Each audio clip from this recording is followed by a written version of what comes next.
Good evening students. अभी हम next अपना लेक्चर ले रहे हैं that is based on heating effect of current. Heating effect of current, जब भी किसी वायर में कोई करंट फ्लो करेगा तो कुछ ना कुछ एनर्जी हीट के रूप में जाती रहती है, यानी कि कुछ हीट एनर्जी वहां प्रोड्यूस होती है। ये आप ऑब्जर्व भी कर सकते हो अपने आसपास। तो दरअसल होता क्या है, पहले तो ये सुनो। ये कुछ वायर का कोई पार्ट है, तो उसके अंदर फिक्स्ड पॉजिटिव आयंस होते हैं और इलेक्ट्रॉन्स चलते हैं। जब इलेक्ट्रॉन टकराते रहते हैं तो उस टक्कर की वजह से जो इनकी थर्मल एनर्जी वो हीट में कन्वर्ट होती रहती है, मतलब मोशन में आएंगे। और हीट एनर्जी का क्या मतलब होता है? हीट एनर्जी का मतलब है कि वायर का टेम्परेचर बढ़ जाता है, सराउंडिंग से वायर का टेम्परेचर ज्यादा हो जाता है। ये टक्करों की वजह से इनकी थर्मल एनर्जी जो है वो कन्वर्ट होती रहती है और इसका टेम्परेचर हाई हो जाएगा as compared to surrounding. Surrounding का टेम्परेचर लो है, और जब टेम्परेचर डिफरेंस की वजह से एनर्जी फ्लो करती है हाई टू लो, तो उसको नाम दिया जाता है हीट। हीट और कुछ नहीं है, टेम्परेचर डिफरेंस की वजह से जब एनर्जी फ्लो करेगी फ्रॉम हाई टू लो तो उसे नाम दिया जाएगा हीट एनर्जी। अब जूल ने ये चीज स्टडी की और जूल ने अपने 3 लॉज दिए जिन्हें बोला जाता है Joule's laws of heating. Joule ने 3 रूल दिए जिन्हें बोला जाता है जूल्स लॉज ऑफ हीटिंग। इसमें जूल ने क्या बताया, देखिए ये कोई रजिस्टर है जिसकी रेजिस्टेंस है R और इसमें करंट फ्लो करता है I, और आप कितने टाइम के लिए देख रहे हैं? T टाइम के लिए। और मान लो जो हीट प्रोड्यूस्ड है, आप H से भी रिप्रेजेंट कर सकते हैं, Q से भी रिप्रेजेंट कर सकते हैं, इवन U से भी रिप्रेजेंट कर सकते हैं एनर्जी। मैं H से दिखा रहा हूं। तो जूल ने 3 रूल दिए, 3 बातें ऑब्जर्व की। सबसे पहली बात, जो हीट प्रोड्यूस्ड है that is directly proportional to square of the current flowing through the wire if R and T are kept same। पहला रूल जो है इसका मतलब आप समझिए क्या है ये, कि जैसे ये कोई रेजिस्टेंस है, ये कोई दूसरी रेजिस्टेंस है, ये भी 2 ओम है, ये भी 2 ओम है। यहां जो करंट फ्लो किया गया यहां भी 10 सेकंड के लिए फ्लो किया गया और यहां भी करंट 10 सेकंड के लिए ही फ्लो किया गया, लेकिन इसमें 1 एम्पियर करंट फ्लो किया गया और इसमें 2 एम्पियर। देखो टी सेम, हमने टाइम सेम रखा, यहां भी 10 सेकंड यहां भी 10 सेकंड। आर सेम है, हमने 2 ओम लिया, लेकिन करंट अलग है, यहाँ 1 एम्पियर है यहाँ 2 एम्पियर है।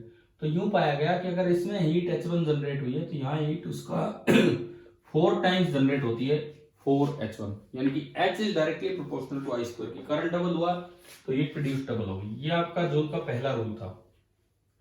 दूसरा रूल जूल ने दिया, H is directly proportional to R if I and T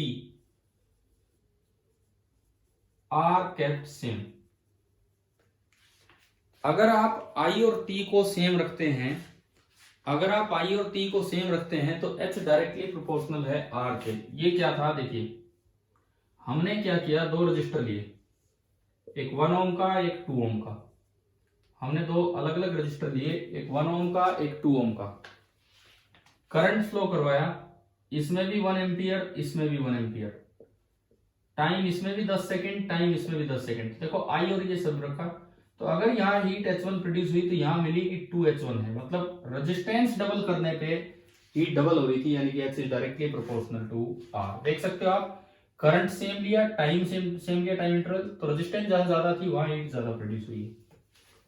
और तीसरा, H is directly proportional to T if I and R are kept same।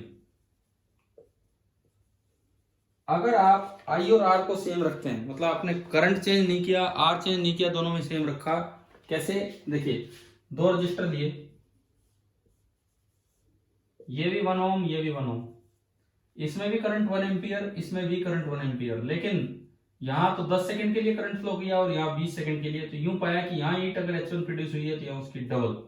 Time interval double करते ही हीट भी डबल होगी। तो ये 3 रूल जो ने एक्सपेरिमेंटली ऑब्जर्व किए, H directly proportional to I square, H directly proportional to R and H directly proportional to T। Combining the 3 laws, इन तीनों laws को जब कंबाइन किया गया तो यूं पाया गया H is directly proportional to I square into R into T। और यहाँ प्रोपोर्शनलिटी साइन जब हटाते हैं, जब कांस्टेंट आता है K into I square R T, और ये इस तरह से डिफाइन किया गया, या जो हीट जनरेट हुई वो निकाला गया।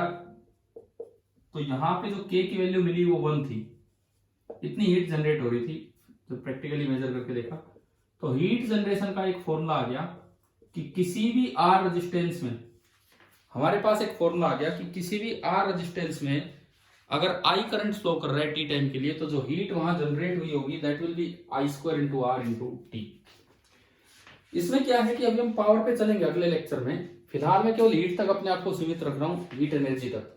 अब देखिए पहली चीज कि ये क्या फॉर्मूले आए हैं उन पे आप नजर डालेंगे।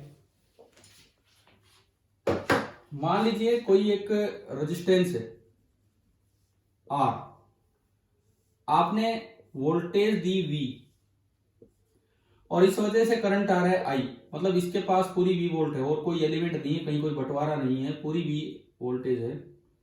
तो इसमें जो हीट जनरेट हुई होगी, जो एनर्जी जनरेट हुई होगी, मैं अगर उसे H लिखूं इन टाइम T, तो उसका फॉर्मूला है I स्क्वायर आर टी, कि T टाइम में इतनी हीट जनरेट हुई होगी। लेकिन अगर आप केवीएल लगाएं या ओमिक इक्वेशन का सहारा लें तो I होता है V बाई आर, आपने इसमें रखा तो ये हुआ V square by R square into R into T, I की जगह ये रख दिया। तो H का फॉर्मूला आया V square by R into T. तो मेरे पास H के दो फॉर्मूले आ गए, एक आया I स्क्वायर आर टी और एक आ गया V square by R into T. अब एक बड़ा भारी कंफ्यूजन है, पहले फॉर्मूले को देख के बच्चा सोचता है कि heat produced is directly proportional to R, दूसरे को देख के उसे लगता है कि heat produced is inversely proportional to R। तो इसमें कौन सा सही है? एक ही तो सही होगा, दोनों तो एक साथ सही हो ही नहीं सकते हैं, इनमें से कोई एक ही सही होगा, दोनों सही होंगे नहीं। तो देखिए H directly proportional to R कब होगा?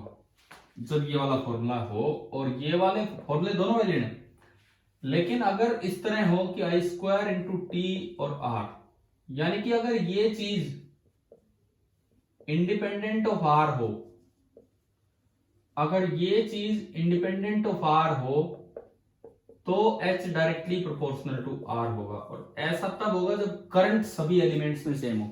करंट सभी एलिमेंट्स में सेम सीरीज में होता है कि पैरेलल में? सीरीज में। अगर आप एक ही रजिस्टर लेते हैं R1, एक ही रजिस्टर लेते हैं R2, दोनों में सेम टाइम के लिए, वो तो करंट जितनी देर भी आएगा दोनों में सेम आएगा। अब अगर करंट आई है तो इसमें भी आई है और इसमें भी आई है, वोल्टेज ड्रॉप सेम नहीं है, तो यहां अगर आप देखेंगे तो H1 बाई H2 बराबर होगा R1 बाई R2, यानी कि ये चीज तब है जब रजिस्टर्स किस में लगे हों? सीरीज में। ये वाली चीज तब वैलिड है जब रजिस्टर्स आपके सीरीज में लगे हों। अब एक बार मैं रजिस्टर्स को पैरेलल में लगाता हूं तो वहां पे हो जाएगा कि H is inversely proportional to R, H is inversely proportional to R अगर ये रजिस्टर्स पैरेलल में लगे हों। तो कैसे? देखिए V square by R into T, आप इसको यूं देखिए V square into T and 1 by R. अगर ये फैक्टर इंडिपेंडेंट ऑफ R हो तो H इनवर्सली प्रोपोर्शनल होगा R के। अगर ये फैक्टर इंडिपेंडेंट ऑफ R हो तो H इनवर्सली प्रोपोर्शनल होगा R के। अब ये फैक्टर इंडिपेंडेंट तब होगा जब वोल्टेज सबके पास सेम हो, टाइम तो सेम रहता है, वोल्टेज सेम हो, वोल्टेज सेम पैरेलल में होती है। तो आप देखिए अगर मैं कुछ ऐसा कनेक्शन लूं, ये R1 और ये R2, तो अब अगर मैं यहां देखूं तो इसमें क्या होगा, दोनों के पास बाहर से वोल्टेज सेम है, टाइम भी सेम रहेगा जो करंट फ्लो करेगा। अब पूछा जाए कि किसमें ज्यादा हीट जनरेट हो रही है, H1 बाई H2 क्या होगा, तो वोल्टेज सेम होने पे ये इनवर्स रेशियो में आएगा, तो R2 बाई R1। तो भाई ये दोनों ध्यान से देखने हैं कि कब तो H directly proportional to R है और कब H inversely proportional to R है। अब मैं एक बार ये जो जूल का जो फॉर्मूला आया इसको यूज करने के लिए एक क्वेश्चन लेता हूं, मतलब आपको ये पता लग जाएगा कि हीट निकालना कुछ नहीं है, एक सर्किट ही सोल्व करना है, वही काम है। उसी में एक स्टेप आगे चले जाते हैं हम कि हीट निकलवा लें। थोड़ा मैं ध्यान रखूं कि कैलकुलेशन आसान हो, उसके लिए मैंने एक रेजिस्टेंस लिया R1 6 ओम, एक रेजिस्टेंस लिया R2 3 ओम, और इन दोनों का पैरेलल कॉम्बिनेशन एक और रेजिस्टेंस के साथ लगा दिया सीरीज में R3 दैट इज 1 ओम, और मैंने भी नीचे से बैटरी लगा दी 9 वोल्ट की, 9 वोल्ट की बैटरी है। आपको बताना है find the heat generated, find the heat generated in each resistor in 1 minute. ये आपको निकालना है, find the heat generated in each resistor in 1 minute. ये सपोज कीजिए हमें निकालना है, तो अल्टीमेटली हमें सर्किट ही सोल्व करना पड़ेगा। सर्किट सोल्व करने का मतलब सीरीज पैरेलल, देखो तो ये दिख रहा है आपको, ये दोनों पैरेलल में 6 और 3 का पैरेलल में हम जानते हैं 6 × 3 अपॉन 6 + 3 9, यानी कि आ गया 2 ओम, और 2 और 1 सीरीज में, तो जो R इक्विवेलेंट आया पूरा that is 3 ohm. R equivalent 3 ohm आते ही जो करंट चलेगा V/R, तो 9/3 करंट आ गया 3 एम्पियर, ये करंट आया 3 एम्पियर। पैरेलल में करंट डिवाइड होता है, आपको याद होना चाहिए, इनवर्स रेशियो ऑफ रेजिस्टेंस में। पैरेलल में करंट डिवाइड होगा इनवर्स रेशियो ऑफ रेजिस्टेंस में, तो ये I1 ये I2, तो I1 is to I2 inverse ratio R2 is to R1 3 is to 6, यानी कि 1 is to 2। 1 is to 2 का मतलब है 3 हिस्से करके एक पार्ट ऊपर दे दो और 2 पार्ट नीचे, तो 3 हिस्से करोगे तो 3 एम्पियर के 3 पार्ट 1 एम्पियर, तो एक पार्ट ऊपर गया और 2 पार्ट नीचे गए, और यहां फिर से दोनों जुड़ के अल्टीमेटली 3 एम्पियर। अब देखो सब में से हमें करंट पता लग चुका है, तो ये तो हुआ सर्किट सोल्व करना। अब अगर आपको हीट निकालनी है तो बस एक ही तो स्टेप आगे जाना है।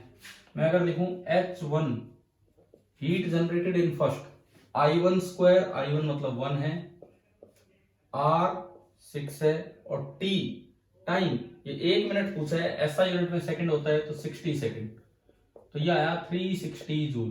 H1 आ गया 360 जूल।